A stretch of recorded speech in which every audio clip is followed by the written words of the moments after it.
All right, man.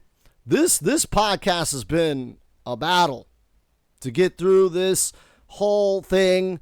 Like I said, we're doing an interview with a developer. I'm not doing nothing. I'm just sitting here in the background after it was already done, talking that smack because on account of you know what I'm saying? Yeah, exactly. I wasn't there. I missed it. But I want to be involved. I want to be included. Let's include me in the conversation where it was. I guess it was kind of also not a main priority in terms of like the scheduling and development cycle. So they just kind of like figured, hey, we'll just push this back for like DLC or whatever. So y'all marching off to the side? Well, I think once they realized like we still don't really know exactly what this thing. Caught red-handed. Who's this dude, Siege? That man's savvy. So wait, y'all pulled content to the side that was specifically for DLC. Yo, this is not the same NetherRealm. This is it. This is not the same NetherRealm. Nope, I don't know. This is zombie Mortal Kombat. This is zombie Mortal Kombat. This is no, because you do not quote the old magic to the Beast of Legend, for I was there when it was written. NetherRealm Studios, and you could go back and do your research. I'm not gonna because I was there, right? I don't need to see it again. I already saw it. NetherRealm Studios bragged harshly when Mortal Kombat 9 came out, right? When Mortal Kombat 9 came out, there's a lot of controversy about on-disc DLC and DLC being held back for release, and NetherRealm we're trying to get into the Evo crowd, and they said, listen, we don't do that. They publicized like crazy after the game was released, showing footage and pictures in the studio. We are just now starting Kenshi, the DLC character from the season pass. We did not hold him back. He was not main roster and sold later for DLC. You can see now we're making Kenshi.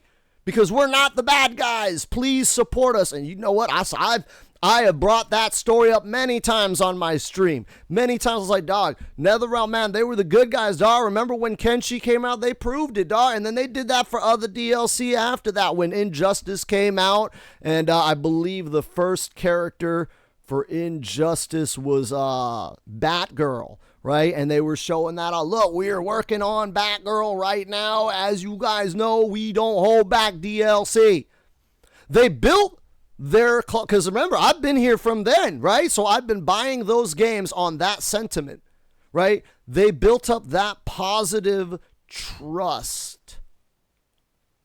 That's it. I smoked too much weed. This breaks the trust. We trusted NetherRealm, man. As gamers, we looked at them and they're like, dude, how many of you were with me? Where every time this developer gets criticized by the entire gaming industry that isn't shills. Like the FGC is known for being toxic to Mortal Kombat players. And we would sit there and ride into battle, man. No! Don't you call Stephanie Brown back a dude! And again, I use Stephanie as an example because that's a very public face within the community that draws a lot of polarizing opinions. But yeah, dude, we're the foot soldiers out there defending them because of things like that. And to hear that behind the scenes, they're like, nah, yeah, we don't do that anymore. Like to the point where like, yo, you had to get your red-handed moment from Siege. Siege stopped the beach. Right? He's like, yo, stop sucking that dick, sir. Excuse me. Hold on. Rewind. So you're saying content was held back. Oh, I'm furious, bro. Thing is going to be, let's just like hold off on it for a little bit, gather our details and, and go from there. Dude, and that's Corpo speak, bro. He got called out for that shit, and he returned, right? That's the script that the corpos make you remember. That's how they control your mind. Blood count, bro, we got to do some brainwashing, right? We got to cleanse your brain because your mind has been corrupted to the point where you are literally using your enemy's own script to justify their bad behavior that you recognized as wrong. You recognize this is wrong. Your clientele base, right? That's who Siege is. He just buys the games. Called you out for an unsavory practice that you ensured and prided yourself on not fulfilling. And instead of saying, yeah, man, we lied, we were bad, that was bad, like you came up with justifications. You see how like they got you, dude. Like they got you. The corporations, like you're like so down the rabbit hole that like the Munchausen syndrome is like so deeply ingrained that like you don't even realize you were due. No, it's not even that. It's that they manipulated you against your better judgment to do evil things that you knew were wrong. And they poisoned your mind enough to make you think that you were doing right. And I try to call this stuff out whenever I can on stream.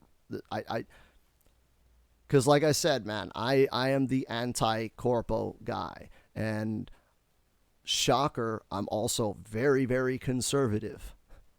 I do not believe in capitalism. I believe that capitalism is a straw man boogeyman invented by Karl Marx to create a wall to bounce his bad ideas off of to make them look good. But capitalism does not exist because capitalism is just the private exchange.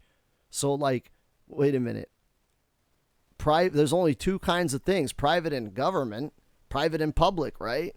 So like you just want, like your whole concept is why I shouldn't exchange stuff or time or whatever unless the government knows about it and approves it.